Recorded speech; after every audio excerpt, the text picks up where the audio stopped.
Royal auto garage HF deluxe આપણી જોડે આવી છે. ગાડી એન્જિન બનાવવા આવી છે. ગાડીનું એન્જિન બિલકુલ ખલાસ થઈ ગયું છે. આ ખાલી જો તમે ધુમાડે બિલકુલ રીંગો બેસી ગયો છે. તો આપણે એને ખોલશું હવે એન્જિન. આ જો આપણે HF ડિલક્સનું એન્જિન ખોલી દીધેલું. તો હવે આ એન્જિન વોશિંગ થાય છે. કમ્પ્લીટ પેટ્રોલથી વોશિંગ થઈને પાવડર મારીને કમ્પ્લીટ એને આપણે ધોશું. આ જો આપણે કમ્પ્લીટ વોશિંગ કરી દીધું છે એન્જિન કમ્પ્લીટ વોશિંગ કરીને જ ફિટિંગ કરવાનું એન્જિન, બરાબર છે. આ બધું કમ્પ્લીટ ધોઈ નાખ્યું છે, કમ્પ્લીટ ચકાચક. આ જો એન્જિન આપણે ફિટિંગ કરવા બેઠા છે. આ બોલ્ટો બધું વોશિંગ થઈ ગયું છે.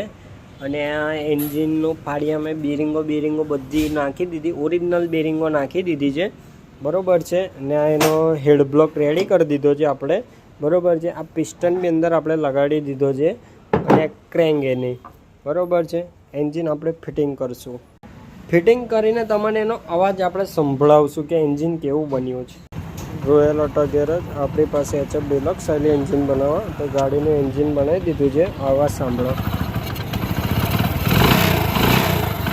બિલકુલ ગાડી સાયલન્ટ બની ગઈ છે, બરાબર છે. અને વોશિંગ બી કરી દીધું છે.